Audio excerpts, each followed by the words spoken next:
أعوذ بالله من الشيطان الرجيم بسم الله الرحمن الرحيم বিতাড়িত মরদুদ শয়তানের ওয়াসওয়াসা থেকে পানাহ চাই পরম করুণাময় আল্লাহ রাব্বুল আলামিনের নামে শুরু করছি। ألم نجعل الأرض مهادا والجبال أوتادا وخلقناكم أزواجا وجعلنا نومكم سباتا وجعلنا الليل لباسا وجعلنا النهار معاشا وبنينا فوقكم سبعا شدادا وجعلنا سراجا وهاجا وأنزلنا من المعصرات ماء سجاجا لنخرج به حبا ونباتا وجنات ألفافا সাদাকাল্লাহুল আযীম। আমি আজকে যে আয়াতগুলি তেলাওয়াত করেছি এই আয়াতগুলির মধ্যে দেখা দৃষ্টান্তগুলি আল্লাহ চোখে দেখা দৃষ্টান্তগুলিকে আঙ্গুল দিয়ে দেখাচ্ছেন যে দেখো এইগুলি যে আল্লাহর পক্ষে সম্ভব, তিনি তোমাকে মৃত্যুর পরে জিন্দা করাও তার জন্য সম্ভব। সেজন্য তিনি বলছেন ألم نجعل الأرض مهادا والجبال أوتادا। এটা কি সত্য কথা নয় যে আমি তোমাদের জন্য এই পৃথিবীকে একটি বিছানা হিসাবে বানিয়ে দিয়েছি, আর এই পৃথিবীর উপরে পাহাড়গুলি দিয়ে পেরেকের মতো পাহাড়গুলিকে প্রথিত করে দিয়েছি। ওয়াখালাকনাকুম আজওয়াজা, এবং পৃথিবীর মানব বংশ অথবা যে কোনো প্রাণী এবং জন্তুর বংশ বৃদ্ধির জন্য তোমাদের স্ত্রী জাতীয় এবং পুরুষ জাতীয় জোড়ায় জোড়ায় সৃষ্টি করেছি। ওয়াজআলনা নাওমাকুম সুবাতা, আর তোমাদের জন্য তোমাদের ঘুমকে শান্তির বাহন করেছি। ওয়াজআলনা লাইলা লিবাসা, আর রাতকে করেছি আবরণ অথবা আচ্ছাদন। ওয়াজআলনা নাহারা মাআশা, আর রুজি কামাবার জন্য দিনটাকে করেছি আলোকোজ্জ্বল। ওয়া বানাইনা ফাওকাকুম সাবআন শিদাদা, আর তোমাদের উপরে 7টি মজবুত আকাশ স্থাপন করেছি। ওয়াজআলনা সিরাজান ওয়াহাজা, আর তাতে একটি অতি উত্তপ্ত অতি উজ্জ্বল একটি বাতি সৃষ্টি করেছি। وأنزلنا من المعصرات ماء سجاجا, এবং ঊর্ধ্ব দেশ থেকে অবিশ্রান্ত অবিরামভাবে বৃষ্টি বর্ষণ করি। কেন? লিনুখরিজা বিহি হাব্বান ওয়া নাবাতা, যাতে করে শস্য, শাক, সবজি, উদ্ভিদ আর নিবিড় বাগান সৃষ্টি করতে পারি। এই ছিল তেলাওয়াতকৃত আয়াতের শাব্দিক তর্জমা। আসুন এবার ব্যাখ্যায় চলে যাই। আল্লাহ পাক বলছেন দেখো এই পৃথিবীটাকে, এই জমিনটাকে একটি বিছানা হিসাবে আমি বিছায় দিয়েছি, শান্তিময় আবাসভূমিতে পরিণত করে দিয়েছি এই পৃথিবীটাকে। আল্লাহ পাক বলছেন الذي جعل لكم الأرض مهدا وجعل لكم فيها سبلا لعلكم تهتدون, যিনি পৃথিবীকে তোমাদের জন্য দোলনা বানিয়ে দিয়েছেন আর সেখানে তোমাদের জন্য রাস্তা তৈরি করে দিয়েছেন যাতে তোমরা গন্তব্য খুঁজে পাও। সূরা নাবার মধ্যে আল্লাহ পাক পৃথিবীকে বলেছেন বিছানা, আর সূরা আয-যুখরুফের মধ্যে বলেছেন দোলনা। পৃথিবীটাকে আল্লাহ কি বললেন? দোলনা। দোলনার মধ্যে শিশু যেমন শান্তিতে ঘুমায় থাকে, এই পৃথিবীটাকে তোমার জন্য শান্তিতে ঘুমাবার জন্য, চলাফেরা করার জন্য আমি এই পৃথিবীকে শান্ত করে দিয়েছি। সুবহানাল্লাহ। এবং গন্তব্যের জন্য, যাতায়াতের জন্য আমি রাস্তা বানিয়েছি। আপনি বলবেন রাস্তাগুলি তো আমরা বানাইছি গম দিয়া, ইট দিয়া, পাথর দিয়া। হ্যাঁ, আপনি বানাতে পারেন, রাস্তা আপনি বানাতে পারেন, কিন্তু যখন আপনারা কেউ বানান নাই তখন এই পথগুলি আল্লাহরই বানানো ছিল। বিশেষ করে পাহাড়িয়া এলাকায় কোন গভর্নমেন্ট গিরিপথ তৈরি করেছে বলেন তো দেখি? কে বানিয়েছে? আল্লাহ পাক তৈরি করেছেন। এ পথ তৈরি করেছে যাতে তোমরা তোমাদের গন্তব্যে পৌঁছতে পারো। মহা শূন্যে ভাসমান এই পৃথিবীটাকে আল্লাহ পাক আরামের জায়গা বানিয়েছেন, অথচ এই পৃথিবীর মধ্যে আছে কি তা কি আমরা জানি? এই পৃথিবী নামক গ্রহটি, এটি প্রতি ঘন্টায় ৬৬,৬০০ মাইল বেগে পৃথিবীটা ছুটে চলছে বন্দুকের গুলির মতো। প্রতি ঘন্টায় ৬৬,৬০০ মাইল গতিবেগে পৃথিবী ছুটছে। এর অভ্যন্তরে আছে আগুন, এর মধ্যে আছে পাথর। এই এমন মারাত্মক আগুন এই পৃথিবীর পেটের মধ্যে রয়েছে যে আগুন পাথরগুলো পুড়িয়ে লাভায় পরিণত করে দেয় এবং তা উদ্গীরণ করে আগ্নেয়গিরির আকারে উপচে পড়ে। এই পৃথিবীর মধ্যে এরকম আগুন আছে। এই পৃথিবীতে সর্বপ্রথম বিজ্ঞানীদের এই কনসেপশন আল্লাহ রাব্বুল আলামিন কোরআনের মাধ্যমে দুনিয়াবাসীকে দিয়েছেন।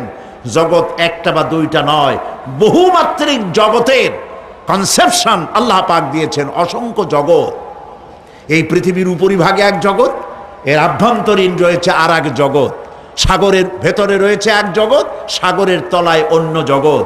পৃথিবীর মহাশূন্যে গ্যালাক্সি, ইউনিভার্সাল মহাশূন্যের ভিতরে যা কিছু রয়েছে তার মধ্যে রয়েছে অসংখ্য জগৎ। জগৎ একটি নয়, অসংখ্য জগৎ রয়েছে।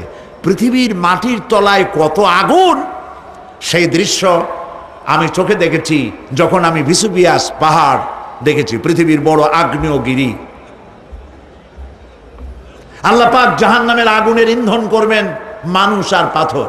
ওয়াকুদুহান নাস ওয়াল হিজারা, পাথর আর মানুষ হবে জাহান্নামের আগুনের ইন্ধন। পৃথিবীর মাটি থেকে ৩ মাইল উঁচা ভেসুভিয়াসের পাহাড়ের উপরে, ভেসুভিয়াস পাহাড় কথা বলতে পারেন? ইটালিতে সেই জায়গায় যখন আমি উঠেছি, পাথর যে জাহান্নামের আগুনে পুড়বে এর বাস্তবতা নিজের চোখে দেখেছি। পাথরগুলি আগুনে পুড়ে লাভার মতো হয়ে পাহাড়ের উপর থেকে আলকাতরার মতো গলে গলে পাহাড়ের চতুর্দিকের 12 কিলোমিটার এলাকার জনপদকে ধ্বংস করে দিয়েছে। ইটালিতে আরো একটি জায়গা আছে যেটার নাম সিসিলি, সেখানেও একটি জীবন্ত আগ্নেয়গিরি আছে যেটা আগুন এখনো জ্বলতেছে, যে কোনো মুহূর্তে এ আগুন ছড়িয়ে পড়তে পারে। কাজেই পৃথিবীর মধ্যে একদিকে রয়েছে, এর মধ্যে রয়েছে আগুন, রয়েছে পাথর গলায়া লাভা বানাবার মতো বিরাট শক্তি। সেই পৃথিবীটাকে আল্লাহ পাক এতটা শান্ত করে রেখেছেন তোমরা যেন নিশ্চিন্তে এর কোলে দোলনার ভিতরে শিশু যেমন ঘুমায়, এই পৃথিবীটাকে তোমার জন্য দোলনা বানিয়ে দিয়েছি। তাও আমরা সুবহানাল্লাহ বলবো না? সুবহানাল্লাহ। বন্দুকের গুলির চাইতেও দ্রুতগামী এই পৃথিবী ছুটছে। সেই পৃথিবীকে বিনা দ্বিধায় আমরা খুঁজছি, সেটাকে চিরে ফেলছি এবং তার পেট থেকে রিজেক হাসিল করছি। ঠিক কিনা বলুন? আল্লাহ রাব্বুল আলামিন সূরা আন-নামলের মধ্যে বলছেন, আম্মান জাআলাল আরদা ক্বারারান ওয়া জাআলা খিলালাহা আনহারান وجعل لها رواسي وجعل بين البحرين حاجزا। আর তিনি এই পৃথিবীর অবস্থান লাভের উপযোগী করে আল্লাহ পাক তোমার জন্য তৈরি করে দিয়েছেন এবং এর মধ্যে নদ নদী আল্লাহ পাক সৃষ্টি করে দিয়েছেন, পাহাড়গুলিকে গেড়ে দিয়েছেন, আর পানির মধ্যে দুটি ধারা আল্লাহ সৃষ্টি করেছেন। পানির মাঝখানে একটা অন্তরাল সৃষ্টি করেছেন। এটি একটা তো আবিষ্কার হয়েই গেছে, সেটি হলো প্রশান্ত মহাসাগরের ভেতরে 4000 কিলোমিটার লম্বা, 2500 কিলোমিটার চওড়া প্রশান্ত মহাসাগরের ভিতরে একটি বিশাল এলাকা পাওয়া গেছে, যেটার পানি অত্যন্ত সুমিষ্ট সুমধুর, আর এর বাইরের পানিগুলি অত্যন্ত লবণাক্ত। সূরা আর রহমানের মধ্যে আল্লাহ পাক বলেছেন, মারাজাল বাহরাইনি ইয়ালতাকিয়ান বাইনাহুমা বারযাখুন লা ইয়াবগিয়ান ফাবিআইয়ি আলাই রাব্বিকুমা তুকাযযিবান। দুটি সমান্তরালে পানি প্রবাহিত হয়ে যাচ্ছে, দুটি ধারা। লোনা পানি মিষ্টি পানিকে লোনা বানাতে পারে না, মিষ্টি পানি লোনা পানিকে মিষ্টি বানাইতে পারে না, মাঝখানে কোনো পার্টিশন নাই। সুবহানাল্লাহ। আমার দেশের পদ্মা, গঙ্গা, যমুনা, মেঘনা এর মিষ্টি পানিগুলি ভাটি এলাকারে বঙ্গোপসাগরের নোনা পানির মধ্যে ছুটে যায়, আবার জোয়ারের টানে বঙ্গোপসাগরের মুখ তিতা হয়ে যায়। এমন নোনা পানি মিষ্টি দরিয়ার মধ্যে এসে ঢুকে যায়, কিন্তু বঙ্গোপসাগরের নোনা পানি মিষ্টি পানিকে নোনা বানাতে পারে না। আবার নোনা পানিগুলি মিষ্টি এলাকায় গিয়ে মিষ্টিরেও খারাপ বানাইতে পারে না। আল্লাহ রাব্বুল আলামিন বলেন, এগুলি আমার আইন। মানে কার আইন? আফাগায়রা দীনিল্লাহি ইয়াবগুন ওয়ালাহু আসলামা মান ফিস সামাওয়াতি ওয়াল আরদি তাওআন ওয়া কারহা। আকাশে আর জমিনে যা কিছু আছে সব আনুগত্যের মস্তককে আমার সামনে অবনতি করে দিয়েছে। সুতরাং এর আমার আইন মানে, চাঁদ, সূর্য, গ্রহ, নক্ষত্র আইন মানে কার? চিল্লায় বলুন। আল্লাহ পাক এই পৃথিবীকে সুন্দর করে সাজিয়ে দিয়েছেন, আবার এর মধ্যে তিনি মাঝে মধ্যে এই পৃথিবী একটু ভূমিকম্পন হয়, কিন্তু তা কোথাও কোথাও একসাথে না। একসাথে যদি সারা পৃথিবীতে ভূমিকম্প হইতো, সৃষ্টি জগতে অস্তিত্ব বিলুপ্ত হয়ে যেত। কথা বুঝতে পেরেছেন? এই জন্য আল্লাহ পাক বলেন, ইন্না ফি খালকিস সামাওয়াতি ওয়াল আরদি ওয়া ইখতিলাফিল লাইলি ওয়ান নাহার লাআয়াতিন লিউলিল আলবাব। নিশ্চয়ই আকাশ এবং জমিনের সৃষ্টির ব্যাপারে আর রাত আর দিনের পরিবর্তনের ব্যাপারে যারা জ্ঞানবান তাদের জন্য রয়েছে আল্লাহ পাকের নিদর্শন।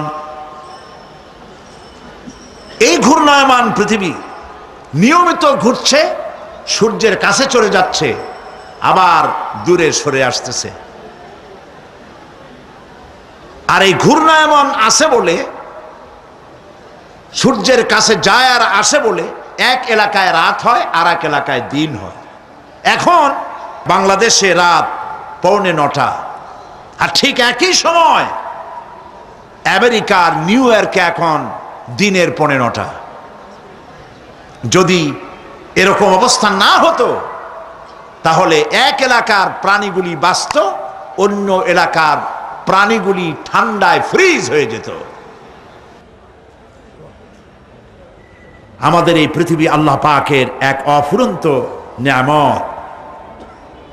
এই অফুরন্ত নিয়ামত আল্লাহ পাক আমাদেরকে দিয়েছেন, আর এর মধ্যে এর অভ্যন্তরে রয়েছে মানুষের খাদ্য তৈরি করার মতো প্রাণ শক্তি মাটির মধ্যে আল্লাহ পাক দিয়েছেন। পৃথিবীটা এটি সূর্যকে আর চন্দ্রকে আল্লাহ পাক একটা নির্ধারিত মেজারমেন্ট করে রেখেছেন, একটা ঠিক সঠিক জায়গায় রেখেছেন।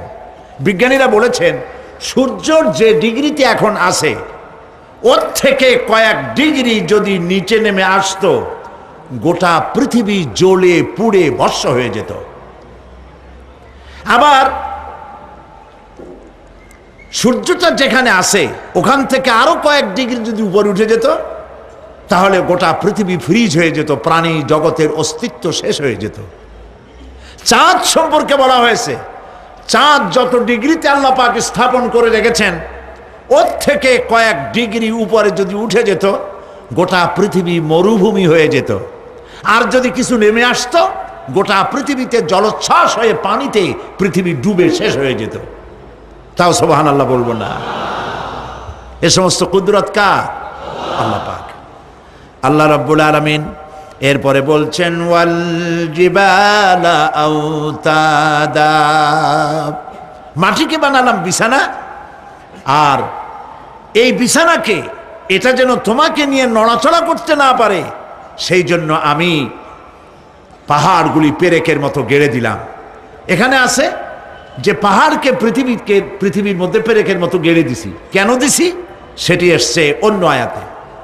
আল্লাহ রাব্বুল আলামিন বলেন ওয়া আলকা ফিল আরদি রাওয়াসিয়া আন তামিদা বিকুম, আল্লাহ পাক বলেন তিনি জমিনে পর্বতের নোঙ্গর পর্বতের পেরেক রকম করে এই পৃথিবীর মধ্যে গেড়ে দিয়েছেন যেন পৃথিবীটা তোমাকে নিয়ে যেন হেলাদোলা করতে না পারে। এই পাহাড় পৃথিবীর ভারসাম্য রক্ষা করেছে। পাহাড়গুলি আজকে মানুষেরা কাটা শুরু করেছে ইন্ডাস্ট্রি বানাবার জন্য, বাড়িঘর বানাবার জন্য। পাহাড় যারা কাটছেন আত্মঘাতী কাজ করতেছেন। প্রকৃতির ভারসাম্য, এনভায়রনমেন্ট নষ্ট তো আমরাই করতেছি, ঠিক কিনা বলেন? কারা নষ্ট করতেছে? আমরা নিজেরাই করতেছি, আত্মঘাতী কাজ করছি।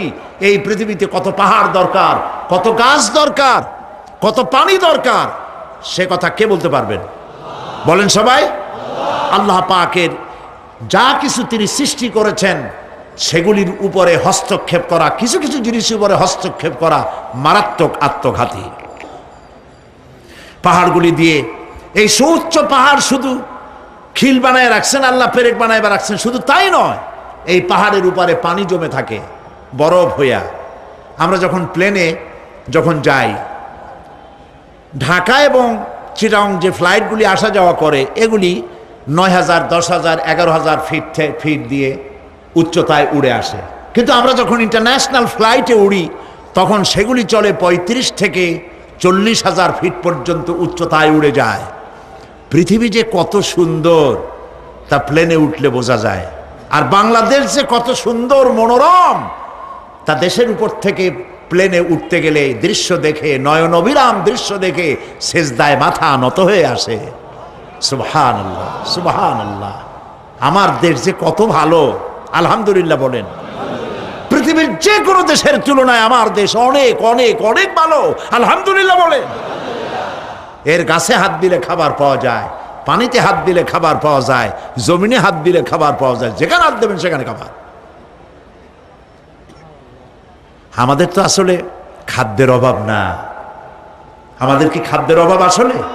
না, আসলে খাদ্যের অভাব না। আমাদের সব আছে, বিশাল বনজ সম্পদ আছে। কাপ্তাই, রাঙ্গামাটি, বান্দরবন যে দেখেন বনজ সম্পদ কাহাকে বলে। খুলনার ফরেস্ট এরিয়া যে দেখেন বনজ সম্পদ কারে বলে। রয়েছে বনজ সম্পদ, রয়েছে খনিজ সম্পদ, রয়েছে পশু সম্পদ, রয়েছে মৎস্য সম্পদ, রয়েছে পানি সম্পদ, সর্বোপরি রয়েছে মানব সম্পদ। সব আছে। তাহলে মরি কেন? মরি সৎ লোকের অভাবে। আল্লাহ রাব্বুল আলামিন এই পৃথিবীতে মানুষগুলিকে সুন্দর করে সৃষ্টি করে তার খাওয়া, চলা, ফেরা, ওঠা বসা সব কিছুকে একটি নিয়মতান্ত্রিক পদ্ধতিতে পরিচালিত করেছেন। এটা বুঝলে পরে কল্যাণ, না বুঝলে অকল্যাণ। আসল বক্তব্য ছিল কি? পাহাড়। প্লেনে ওড়ার সময় দেখেছি রাশিয়ার উপর থেকে যখন উড়ে যায়, টার্কি, ইটালি, আফ্রিকা দেশসমূহের উপর দিয়ে যখন উড়ে যায়, তখন দেখতে পাই নিচে পাহাড়ের মাথাগুলি সাদা ধপধপ করছে। প্রথমে তো বুঝি নাই যেগুলি কি, পরে জিজ্ঞেস করে জেনেছি। যখন প্রথম বিদেশে গেছি তখন বুঝি নাই, তারপরে বুঝতে পারলাম এ হলো আল্লাহ পাকের সেই কথা যে পাহাড়ের উপরে আমি পানি জমায় রাখি। এই জমাকৃত পানি সূর্যের তাপে গলাইয়া পাহাড় থেকে পাদদেশে নামাইয়া ফসল উৎপাদিত করি, যেখানে বৃষ্টি সম্ভব নয়। মানে বৃষ্টি যেখানে যাওয়ার প্রয়োজন নাই, সম্ভব নয় তা না, আল্লাহর কাছে অসম্ভব বলে কিছু নাই। কিন্তু কোথাও আল্লাহ পাক বৃষ্টি দিয়ে দেন, কোথাও সাগরের পানি, কোথাও খালের পানি, কোথাও নদীর পানি, কোথাও পাহাড়ের পানি দিয়ে এভাবে ব্যবস্থা করে দেন। এনভায়রনমেন্ট এগুলি নষ্ট করে ফেলছে। একটা দেশ আছে যার নাম, একটা মহাদেশ যার নাম অ্যান্টার্কটিকা। এই অ্যান্টার্কটিকা মহাদেশে কোনো মানুষ নাই, আছে শুধু পেঙ্গুইন। কি আছে কম তো? পেঙ্গুইন। শুধু বরফ আর বরফ। এগুলি জমা করে রাখার মধ্যে রয়েছে আল্লাহ পাকের বিশেষ কুদরত, যা আল্লাহ পাক মানুষের জন্য তৈরি করে রেখেছেন। মানুষ বুঝতে পারে না। এনভায়রনমেন্ট নষ্ট করে ফেলার পরে এই বরফগুলি গলে যাচ্ছে, নষ্ট হয়ে যাচ্ছে। এরপরে আল্লাহ পাক বলছেন, وَخَلَقْنَاكُمْ أَزْوَاجًا, আর এই পৃথিবীর বংশধারাকে, সৃষ্টি ধারাকে ঠিক রাখার জন্য আমি তোমাদেরকে জোড়ায় জোড়ায় সৃষ্টি করেছি। সুবহানাল্লাহ। প্রত্যেকটি প্রাণীর ভিতরে স্ত্রী জাতীয়, পুরুষ জাতীয় আছেই, আছে কিনা বলেন? এমন একটা নামকন যেখানে শুধু পুরুষ, নারী নাই, স্ত্রী জাতীয় নাই, আছে নাকি? নাই। বংশধারা বৃদ্ধি করার জন্য প্রত্যেকটি প্রাণী আল্লাহ পাক বলছেন জোড়ায় জোড়ায় বানাইছি, তোমাদেরকেও আমি জোড়ায় জোড়ায় বানিয়েছি। আর কি করেছি? আল্লাহ পাক বলছেন,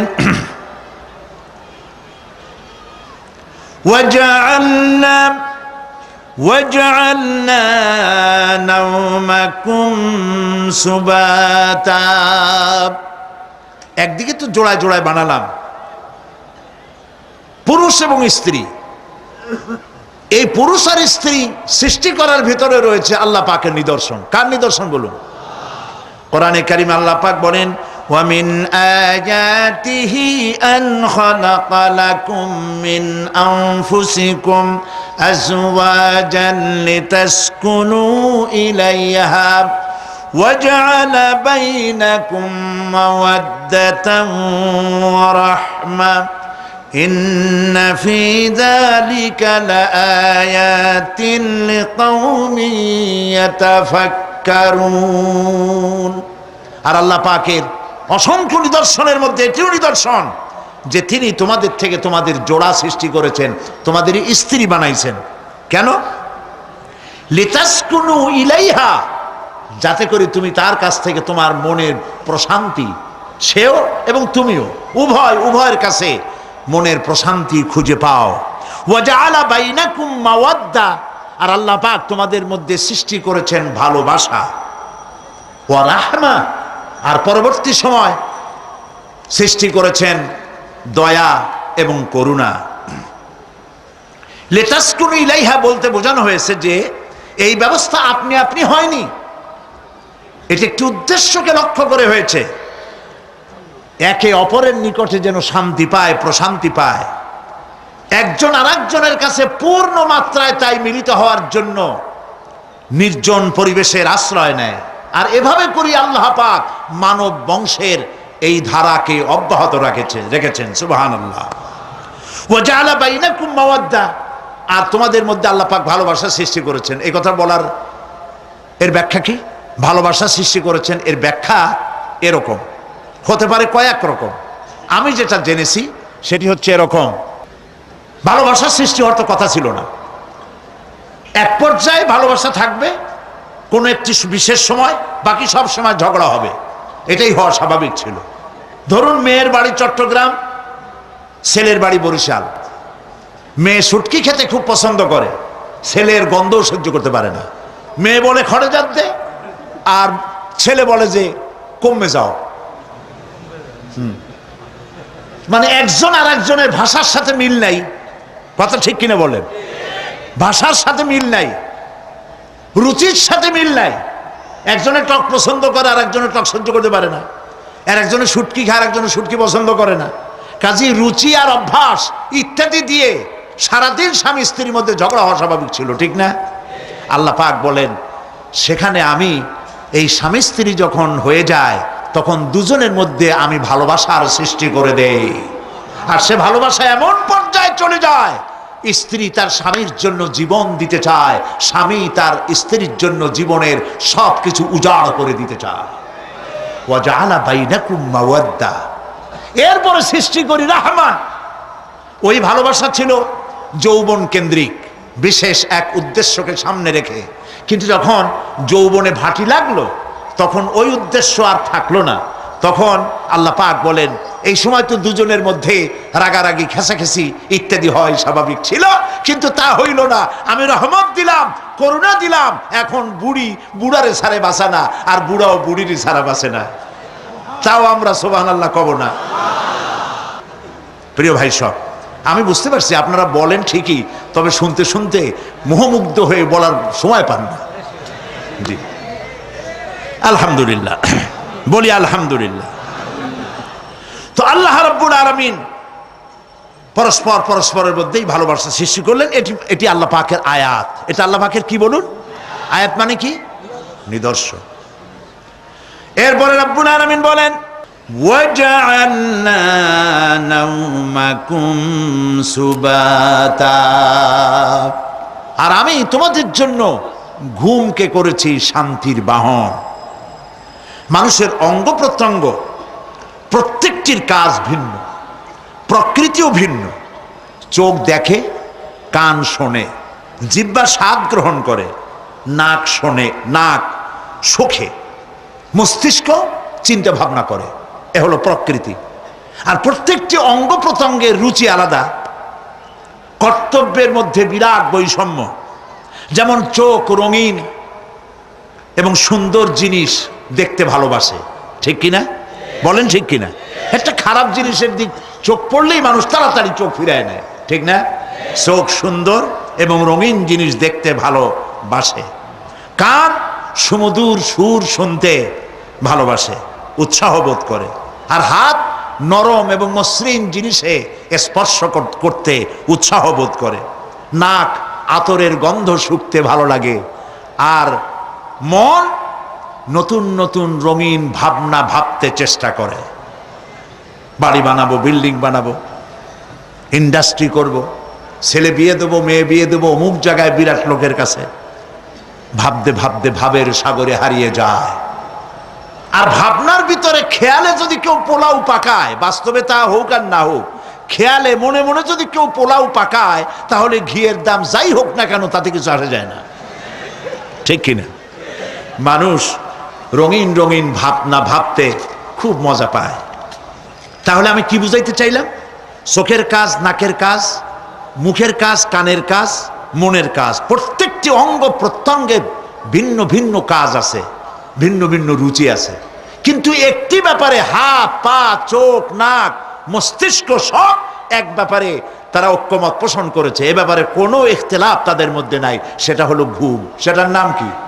ঘুম। ঘুমাইতে চায়, হাতের শরীরের সমস্ত অঙ্গ প্রত্যঙ্গ ঘুমের কোলে নিবেদিত হয়ে যেতে চায়। ঘুম না আসলে হাত আর চলে না, মাথায় আর ভাবতে ইচ্ছা করে না, পাও আর চলতে চায় না, হার্টবিট বেড়ে যায়। আর ঘুমালে পরে সব শান্ত হয়ে যায়। সুবহানাল্লাহ কব না? আল্লাহ রাব্বুল আলামিন বলেন এই নিদ্রাকে, এই ঘুমকে আমি তোমাদের জন্য শান্তির বাহন বানিয়ে দিয়েছি। আলাম ইয়ারাউ আন্না জাআলনাল লাইলা লিয়াসকুনু ফীহি ওয়ান নাহারা মুবসিরান ইন্না ফী যালিকা লাআয়াতিন লিকাওমি ইউমিনুন। তারা কি আল্লাহ পাকের এই কুদরতের কথা চিন্তা করে না? যে আমি রাতের আধার দিয়ে ধরনীর বুক ছেয়ে দেই, দিনের উজ্জ্বলতা, কোলাহল, গাড়ির আওয়াজ, ভ্যাঁ ভোঁ আওয়াজ হচ্ছে, কলকারখানার আওয়াজ হচ্ছে, সূর্যের বিরাট তাপ, ঘুম আসে না। সারাদিন কাজ করার পর শরীরের আরাম দেওয়ার জন্যে রাতের একটি কালো চাদর পৃথিবীর উপরে আমি বিছায়ে দেই।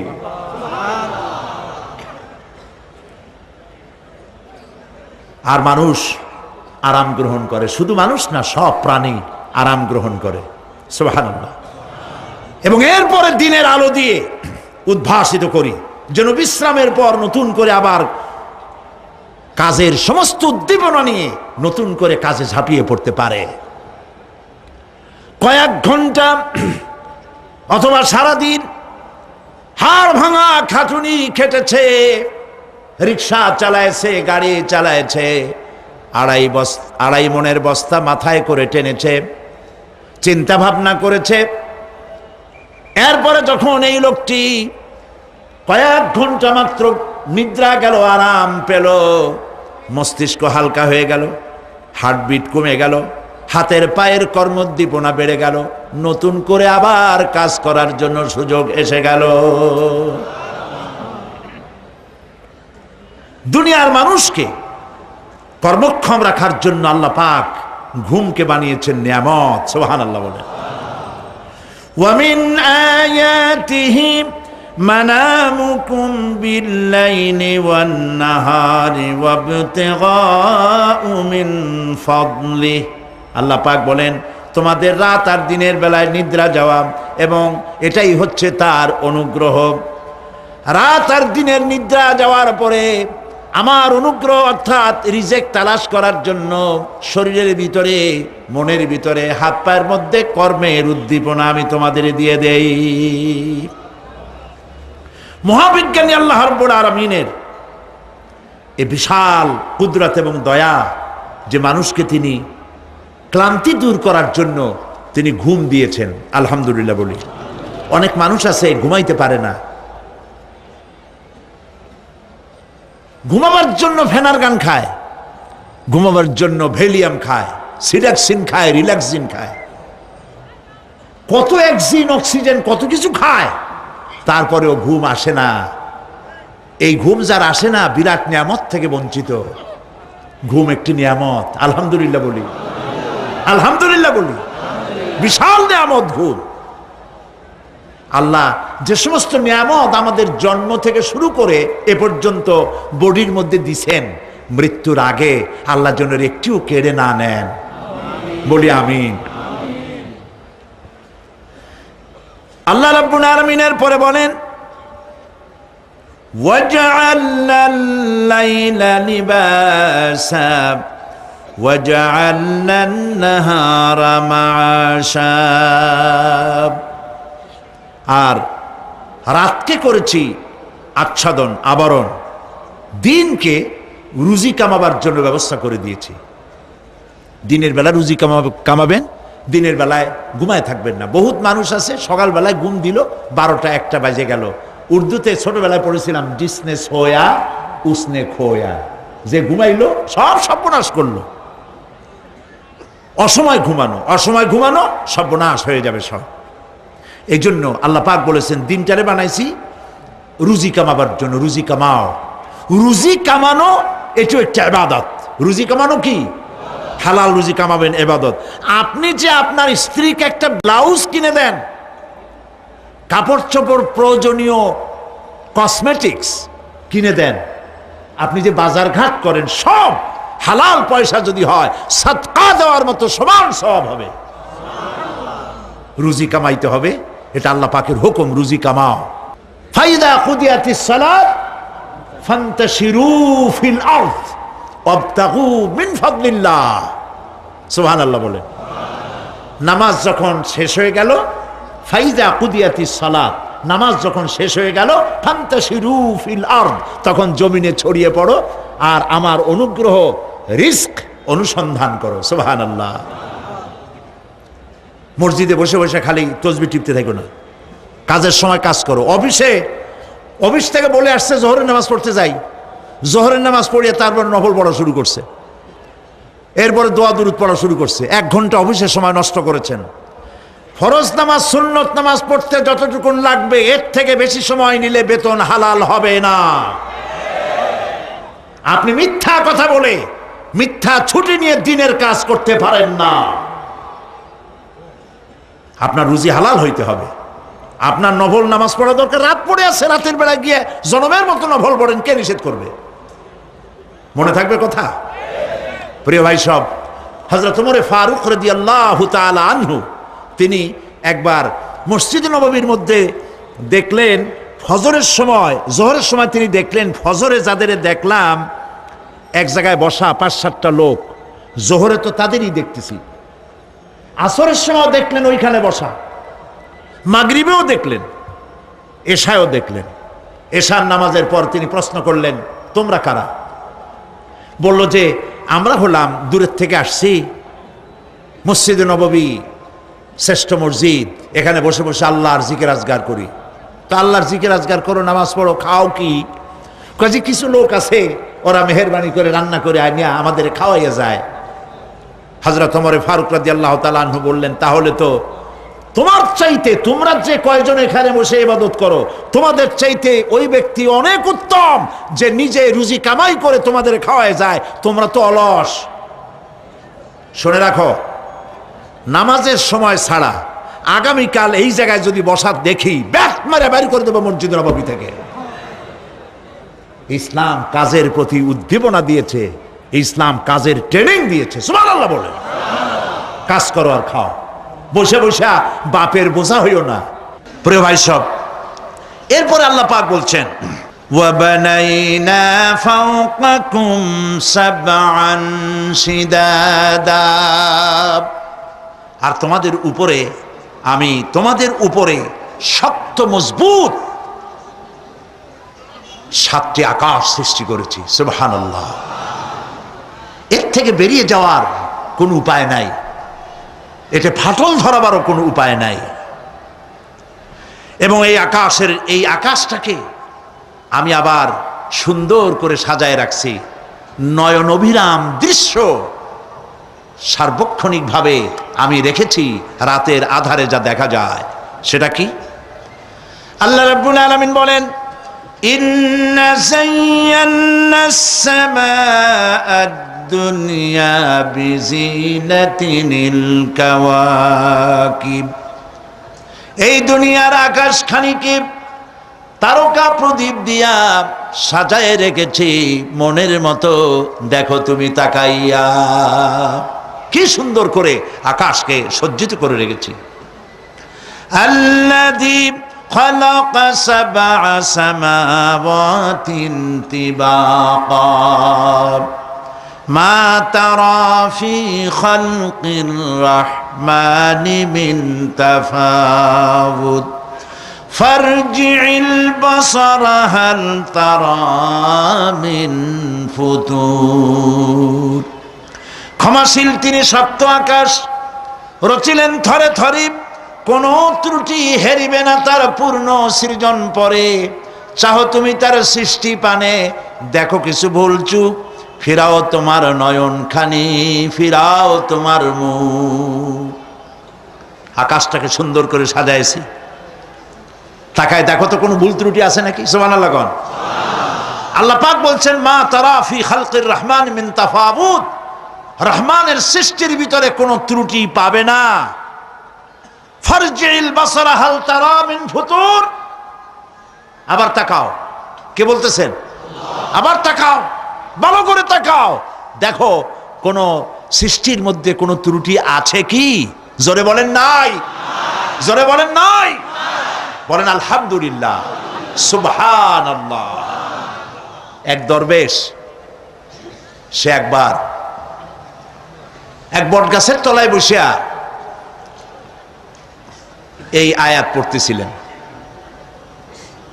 এই আয়াত পড়ে তার মনে উঠলো, আল্লাহ পাক বলছেন হাল তারা মিন ফুতুর, দেখো কি কোনো ভুল চুক, আবার তাকাও। তো সে দেখে ভুল ত্রুটি তো ধরবার উপায় নাই, আল্লাহ তোমার সৃষ্টির মধ্যে কোনো ত্রুটি নাই, তবে একটা জিনিস আমার কাছে একটু বেকায়দা লাগে। সেটা কি? সে বলছে যে আল্লাহ, এই যে বট গাছ, বিশাল গাছ, যেমন গাছ ফলটা তো ওইরকম হয়নি, তাল গাছটা যেমন ফলটাও ওই রকম, নারকেল গাছটা যেমন ওই রকম, বেল গাছটা যেমন ফলটা ওই রকম, চালটাটা যেমন ফলটা ওই রকম, ঠিক না? কিন্তু এত বড় বট গাছ ফল একেবারে একটু একটু। দরবেশ সাহেব চিত হয়ে শুয়ে শুয়ে এগুলি চিন্তা করতেছিলেন। হঠাৎ করে একটা বটের ফল, আধা পাকা ফল, অনেক উপর থেকে বৃন্তচ্যুত হয়েছে দরবেশ সাহেবের নাকের ডগার উপরে টস করে পড়ছে। পড়ার সাথে সাথে নাক জ্বলিয়ে উঠছে। কান ধরে তওবা করে দরবেশ সাহেব সেজদায় পড়ে গেছেন। আল্লাহ, কি বলিলা করলাম! আমার চিন্তা মতে যেমন গাছ তেমন ফল, তালের সাইজের যদি হইতো, যে পজিশনে আমার নাকের উপরে পড়ছে, নাক তো ভালো, মাথাও গুঁড়ো গুঁড়ো হয়ে যেত। সুবহানাল্লাহ, সুবহানাল্লাহ।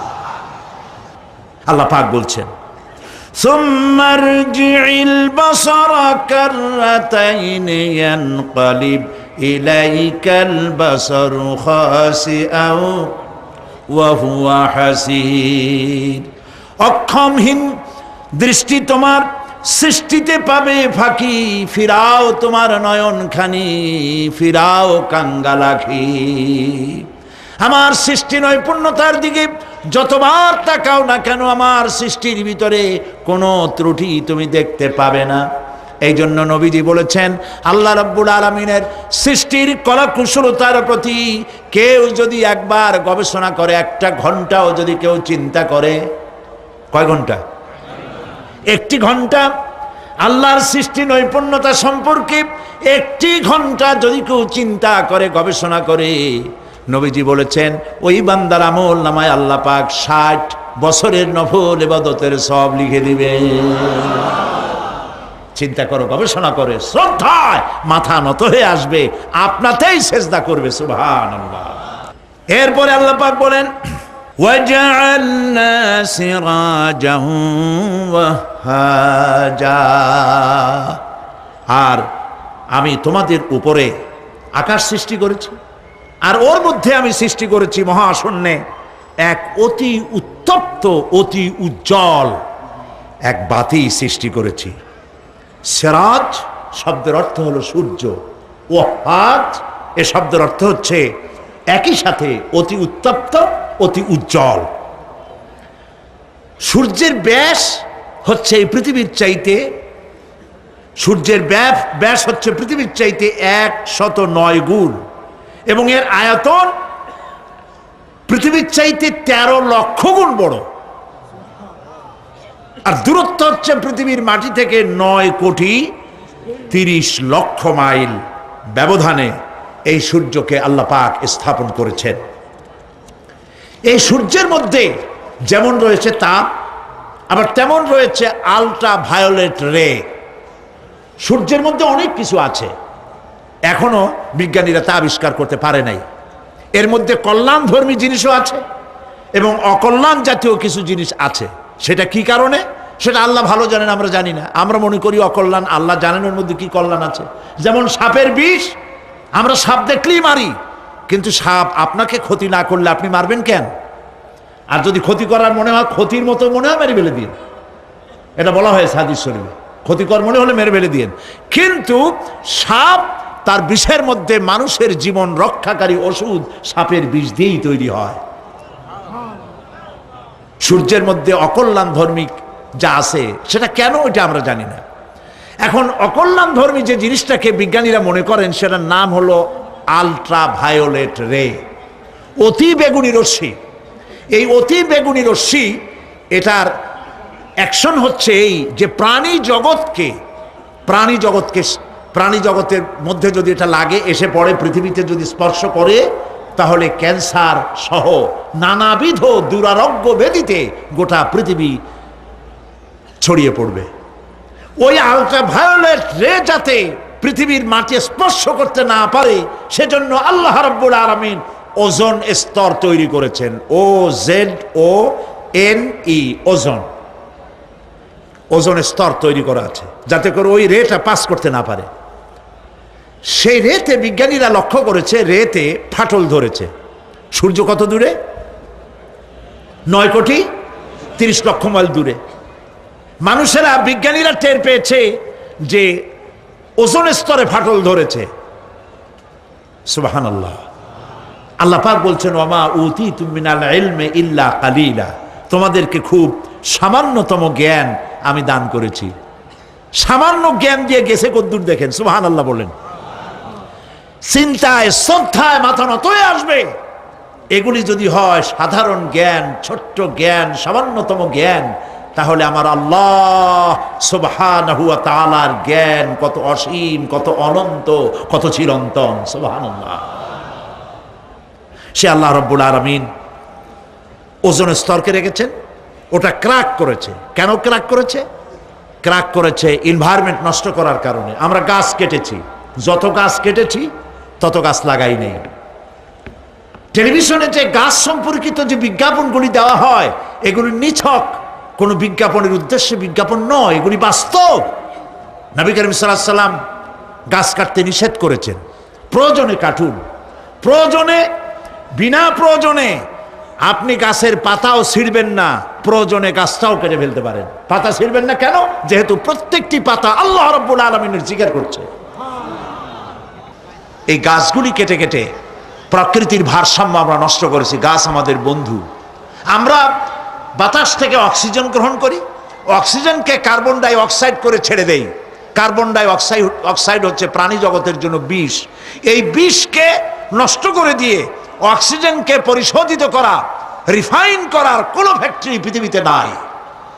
আল্লাহ রাব্বুল আলামিন এই সৃষ্টি জগৎকে বাঁচাবার জন্য অসংখ্য গাছ বানিয়েছেন, আর গাছের খাদ্য বানিয়েছেন কার্বন ডাই অক্সাইড। আমার জন্য যেটা বিষ, সেটা গাছের জন্য খাদ্য। গাছ সারা রাত এটাকে খাইলো, দিনের বেলায় সূর্যের তাপে এই কার্বন ডাই অক্সাইড আর গাছের সবুজ রং, পাতার সবুজ রঙে মিলে এক প্রকারের রন্ধন ক্রিয়ার মধ্য দিয়ে কার্বন ডাই অক্সাইড আবার ফ্রেশ অক্সিজেন হয়ে পৃথিবীর প্রাণী জগৎকে বাঁচার জন্য পথ উন্মুক্ত করে দেয়।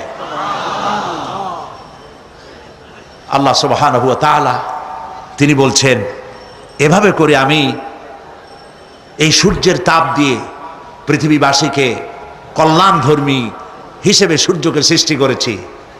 এই সূর্যের তাপ, এটি একটি বিরাট অগ্নিকুণ্ড।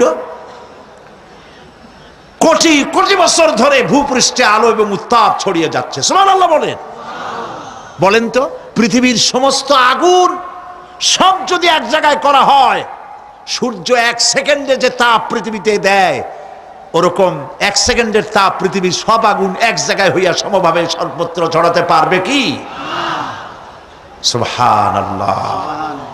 মসজিদ আন-নববী আশ-শরীফ, আল মদিনা আল মুনাওয়ারা, সোনার মদিনা। সুবহানাল্লাহ। আমি মদিনায় গিয়া এবারও বলছি, আল্লাহ যদি ফাহাদেরে মাফ করতে চান, মসজিদে নববী এবং মসজিদে হারামের যে এক্সটেনশন এবং হাজিদের জন্য যে উপকার করেছেন, আল্লাহ যদি মাফ করতে চান, এটা বড় আকারের একটা ওসিলা হয়ে যেতে পারে। এক সময় গরমে কষ্টে অস্থির হয়ে যেতাম মসজিদে নববীতে, এখন মসজিদে নববীতে ঢুকলে মনে হয় জান্নাতের মধ্যে। আর জান্নাত তো চিন্তা করা যায় না, কোনো চোখ নাই যা দেখছে, কোনো কল্পনা নাই, যা মন নাই যা কল্পনা করছে, এটার সাথে তুলনাই হবে না। তবে মনে হয় যেন জান্নাতের মধ্যে ঢুকে গেছি। প্রত্যেকটি খামের গোড়া থেকে ঠান্ডা বাতাস উঠতেছে, প্রত্যেকটি পিলারের গোড়া থেকে। মসজিদে নববী থেকে 3 কিলোমিটার দূরে এসি প্লান্ট। পৃথিবীর সব থেকে বড় এসি প্লান্ট হচ্ছে মদিনা মুনাওয়ারায় এসি প্লান্ট, যেটা দিয়ে মসজিদে নববী, যেখানে 8 লক্ষ মানুষ একসাথে নামাজ পড়তে পারে। ঠান্ডা উঠতেছে। সুবহানাল্লাহ। ভাইদের বলি, হজ যারা করছেন, পয়সা কড়ি আছে, হজ করেছেন, ভালো করেছেন, মাঝে মধ্যে সময় পেলে রমজান মাসে যায়েন। মানুষেরা আমাদের দেশের হলিডে করতে কপাল পোড়ারা সিঙ্গাপুর যায়, ব্যবসা করতে যান, আমার আপত্তি নেই। আমেরিকায় যান, সিঙ্গাপুরে যান, ব্যাংকক যান, হংকং যান, থাইল্যান্ড যান, যেন বললে সেখানে যান। কিন্তু হলিডে করার জন্য এই সব জায়গায় না গিয়া পয়সাগুলি জমাইয়া রমজান মাসে যাইয়েন মদিনা মুনাওয়ারায়, আর আল্লাহর ঘর মসজিদে হারামে। সুবহানাল্লাহ। কোরআন নাজিল কেমনে হয়েছে তা তো দেখি নাই। ইমাম যখন তারাবির মধ্যে তেলাওয়াত করেন, মনে হয় যেন আকাশ থেকে এখনো কোরআন নাজিল হচ্ছে। সুবহানাল্লাহ। কি তেলাওয়াত! যেমন শেখ আব্দুর রহমান আস-সুদাইস, তেমন সাউদ আশ-শুরাইম, তেমন শেখ আব্দুর রহমান আল হুজাইফি। সুবহানাল্লাহ, সুবহানাল্লাহ। তো আল্লাহ তার কুদরত দিয়ে এই পৃথিবীকে ভরে রেখেছেন, নিয়ামত দিয়ে ভরে রেখেছেন। মুসলমানদের জন্য সবচাইতে বড় নিয়ামত কোরআন শরীফ নিয়ামত, কাবা শরীফ নিয়ামত, মসজিদ আন-নববী আশ-শরীফ আল মদিনা আল মুনাওয়ারা। সুবহানাল্লাহ, সবাই বলেন সুবহানাল্লাহ। আল্লাহ রাব্বুল আলামিন বলছেন, وأنزلنا من المعصرات ماء ثجاجا। আমি আকাশ থেকে তোমাদের জন্য অবিশ্রান্ত বিরাম ভাবে বৃষ্টি বর্ষণ করি। কেন? লিনুখরিজা বিহি হাব্বান ওয়া নাবাতা ওয়া জান্নাতিন আলফাফা। আকাশ থেকে বৃষ্টি বর্ষণ করি যাতে করে শাক সবজি শস্য দানা খাদ্য এই জমিন তোমাদেরকে উৎপাদিত করে দেয়। আলহামদুলিল্লাহ। সেই জন্য আল্লাহ পাক বলছেন, দেখো আকাশ থেকে যে পানিটা নাজিল করলাম, বৃষ্টি দিলাম, এই বৃষ্টির পানি আনলাম কই থেকে? সমুদ্র থেকে। সমুদ্রের পানি মিষ্টি না নোনা?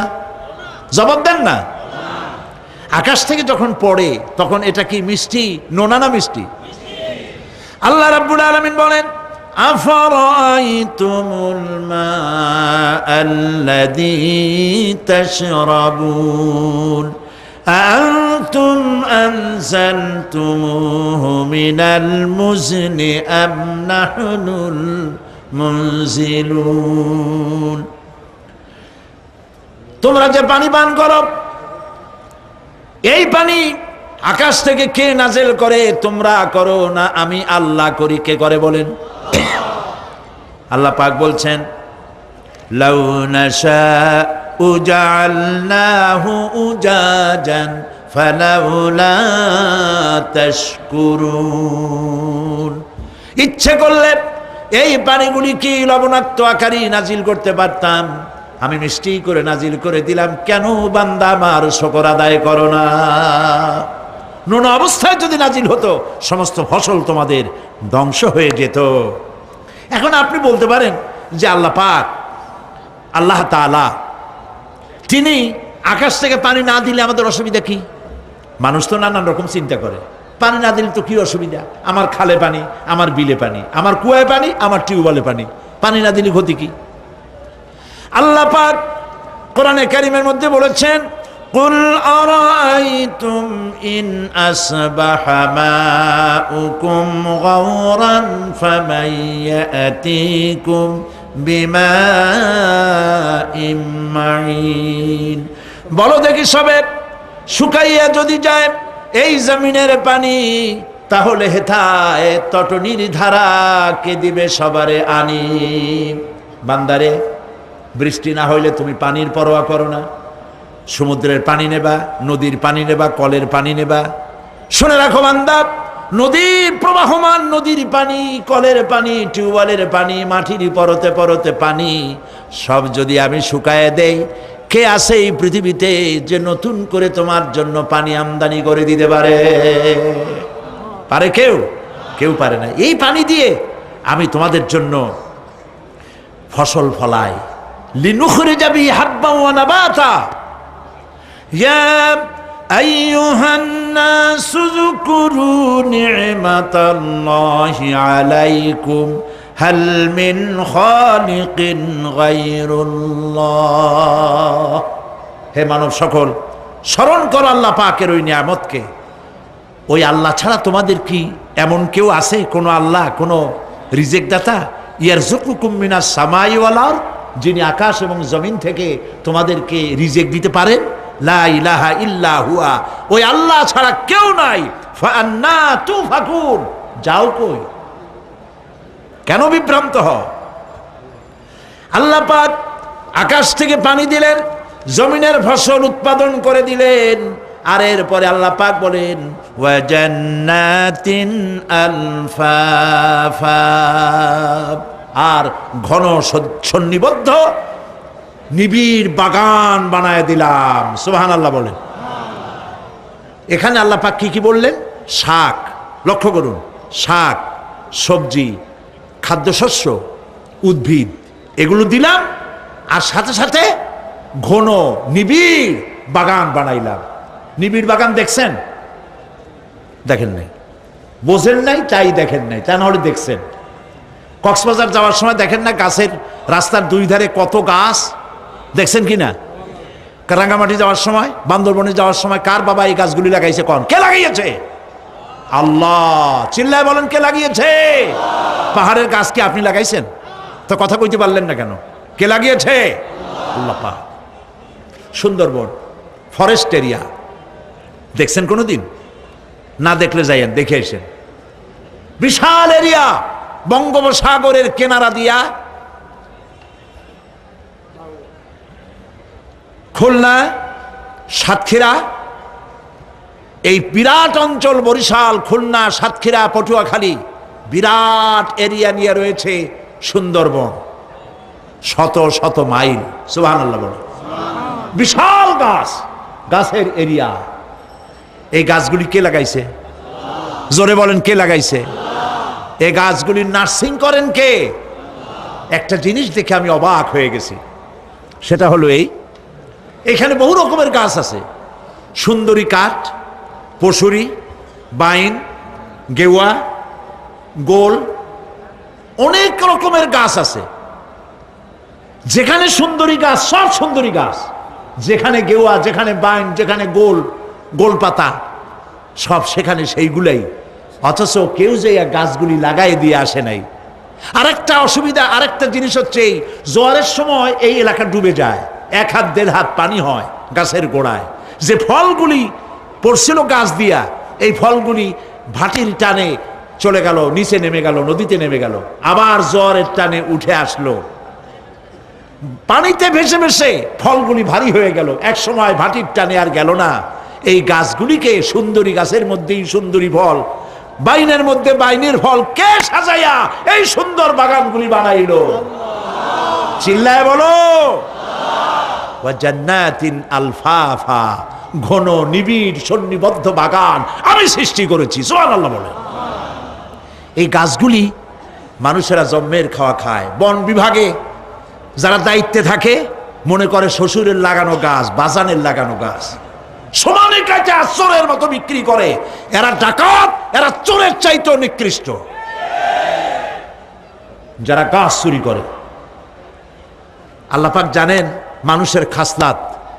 এই ফরেস্ট বিভাগে, বন বিভাগে যারা চাকরি করেন, সব খারাপ আমি তা বলবো না, ভালো মন্দ মিলেই আছে। কিছু আছে জন্মের খাওয়া খায়, ঘুষ খায় আর গাছগুলো বেচে ছাড়িয়ে দেয়, সর্বনাশ করে দেয়। আল্লাহ পাক তার মানসা, তার মর্জি মোবারক হচ্ছে এই যে গাছগুলি যেন বংশ অনুক্রমে পৃথিবীর মানুষ বছরের পর বছর, শতাব্দীর পর শতাব্দী, সহস্রাব্দীর পর সহস্রাব্দী যেন ভোগ দখল করতে পারে। সেজন্য আল্লাহ রাব্বুল আলামিন এই বন জঙ্গল রক্ষা করার জন্য নিজস্ব গার্ড বাহিনী রেখে দিয়েছেন।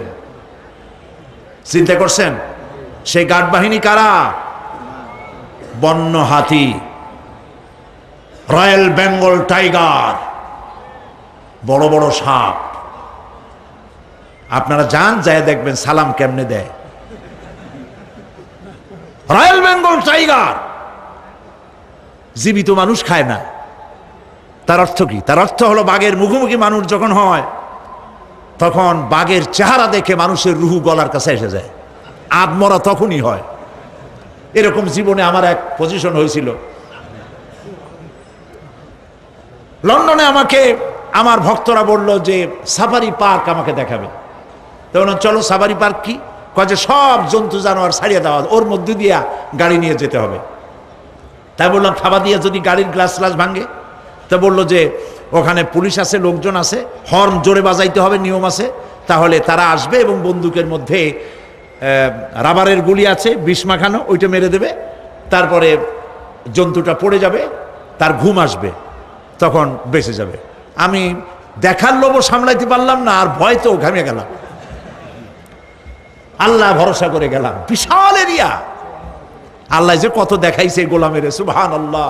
সারা জীবন সেজদায় পড়েও কুলাইতে পারবো না, কত আল্লাহ দেখাইছেন, সুবহানাল্লাহ। গেট দিয়ে ঢুকলাম, লোহার বিশাল গেট, বাঘ সিংহ সব ছাড়িয়ে দেওয়া জঙ্গলের মধ্যে। তা আমরা গেছিলাম একটা ভালো সময়, সকালবেলা সেখানে সব গোস্ত, বড় বড় গোস্ত, এগুলো খাইতে দিছে। প্রাণীরা সব গোস্ত খাওয়ায় ব্যস্ত। সেখানে মানুষগুলা, আমরা কাফের বলি আর যাই বলি, তাদের নৈতিকতা আছে। আমার দেশের বাঘগুলারে তাদের জন্য বরাদ্দ হচ্ছে গোস্ত, কিন্তু 4 পায়া জন্তুরে হাড্ডি খাওয়াইয়া 2 পায়া পশুগুলিতে গোস্তগুলো খাইয়ে ফেলে। জানোয়ার পশুর চাইতে নিকৃষ্ট, ঠিক কিনা বলেন? পশুর খাদ্য নিজে খায়। যাই দেখেন আমাদের দেশের চিড়িয়াখানাগুলির অবস্থা, বাঘ শুকায় গেছে, হরিণ শুকায় গেছে, সিংহ শুকায় গেছে। তার তো শুকাবার কথা না। ওরে কে খাওয়ায় জঙ্গলে? কে খাওয়ায়? আল্লাহ পাক খাওয়ান, সুবহানাল্লাহ। এত বড় বড় গোস্তের টুকরা এক একটা বাঘে পেয়েছে। বাঘ একটারে নিয়ে গাছে উঠছে, আর একটা টানাটানি করতেছে, আর আমরা গাড়ি নিয়ে আসতে যাচ্ছি। এক বাঘ তার ওই গোস্ত ফালায় থুয়ে আমাদের দিকে আগায় আসতেছে। আমি বললাম, আল্লাহ, যা ভয় করতেছিলাম আমি তখন, ওই যে বলেছি যে মরা মানুষ বাঘে খায় না, বাঘ দেখলেই কলজে উড়ে যায়। আমার হার্ট বিট এত বাড়ছে, আর আল্লাহ আল্লাহ করতেছি, দোয়া দুরুদ শেষ হয়ে গেছে পড়তে পড়তে। বাঘটা একেবারে গাড়ির কাছাকাছি আসছে, ইন্না লিল্লাহ পড়তে পড়তে সরে গেলাম। আল্লাহর মেহেরবানি, বাঘটাও কি মনে করলো এই যে ছোট্ট আল্লাহর ছোট্ট গোলাম, হরে খাইয়া কি হবে বলে ছাড়িয়ে দিল আমার ওই মনে করে। তার যা শক্তি, গাড়ির গায়ে যদি থাপ্পড় মারতো, আমার টয়োটা গাড়ি ছিটকে আর এক জায়গায় পড়ে যেত। আল্লাহ বাঁচাই দিলেন, সুবহানাল্লাহ। প্রিয় ভাই সব, আল্লাহ রাব্বুল আলামিন এই সব জিনিস পৃথিবীকে দিয়েছেন। আর এইগুলি বলার পরে আল্লাহ পাক বলছেন যে এই চোখে দেখা জিনিসগুলি বললাম। কে বলতেছেন? চোখে দেখা জিনিসগুলি দেখালাম। এগুলি দেখে চোখ হলো, চক্ষুকে উন্মিলিত করার জন্য এই সব দৃষ্টান্ত আমি চোখের সামনে রেখে দিলাম।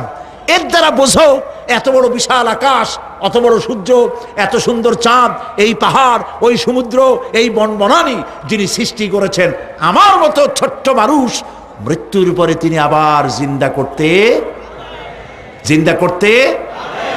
করতে जगह जी लगाने के लिए ये दुनिया नहीं है, जगह जी लगाने के लिए ये दुनिया नहीं है, ये इबरत की जा है तमाशा नहीं है। এই পৃথিবী খেল তামাশা করার জায়গা না, দেখো আর শেখো আল্লাহ পাকের অপূর্ব সৃষ্টি, নৈপুণ্যতা, কলা কুশলতা দেখো, আর সেজদা দিয়ে আল্লাহ রাব্বুল আলামিনের শুকরিয়া আদায় করো। সুবহানাল্লাহ। আমরা যদি তা করতে পারি, আল্লাহরে যদি বুঝতে পারি, আমাদের আমল আখলাক ভালো হয়ে যাবে। আমরা চুরি করে গাছ বেচবো না, ওজনে কম দেব না, খাদ্যে ভেজাল দেব না, ঘুষ খাবো না, সুদ খাবো না, প্রতারণা করবো না, মিথ্যা কথা বলবো না। আমরা ভালো হয়ে যাব যদি এই একটি জিনিসকে বিশ্বাস করতে পারি যে আমার এই জীবন শেষ কথা নয়, আর একটা জীবন আসবে, সেই জীবনে এই জীবনের সব হিসাব দিতে হবে। রব্বানা যালামনা আনফুসানা وَإِن لَّمْ تَغْفِرْ لَنَا وَتَرْحَمْنَا لَنَكُونَنَّ مِنَ الْخَاسِرِينَ। আয় আল্লাহ তাআলা, বিশাল এই জনসমুদ্র নিয়ে তোমার দরবারে গুনার বোঝা মাথায় নিয়ে হাত তুলেছি। মাবুদ গো, মেহেরবানি করে আলোচনার সবটুকুন নবী করিম সাল্লাল্লাহু আলাইহি ওয়াসাল্লামের রূহ মুবারকে পৌঁছায় দাও। রব্বুল আলামিন, আমাদের মধ্য থেকে যাদের মা বাপ দুনিয়া থেকে জনমের মতো বিদায় হয়ে গেছে, কবরগুলিকে জান্নাতের টুকরায় পরিণত করে দাও। রব্বির হামহুমা কামা রব্বায়ানি সগীরা। সবাই পড়েন, রব্বির হামহুমা কামা রব্বায়ানি সগীরা। আয় আল্লাহ তাআলা, সারা জীবন গুনাহ করে করে জীবনটাকে নষ্ট করে ফেলেছি মাবুদ। আল্লাহ তাআলা, কোরআনের মাহফিলে আশা করে হাত তুলেছি, জিন্দেগীর গুনাহ মাফ করে দাও। সুবহান রাব্বিকা রাব্বিল ইজ্জাতি আম্মা ইয়াসিফুন ওয়া সালামুন আলাল মুরসালিন ওয়ালহামদুলিল্লাহি রাব্বিল আলামিন। ওয়াজআল আখিরা কালামিনা ইনদাল মাউত লা ইলাহা ইল্লাল্লাহু মুহাম্মাদুর রাসূলুল্লাহ। আসসালাম।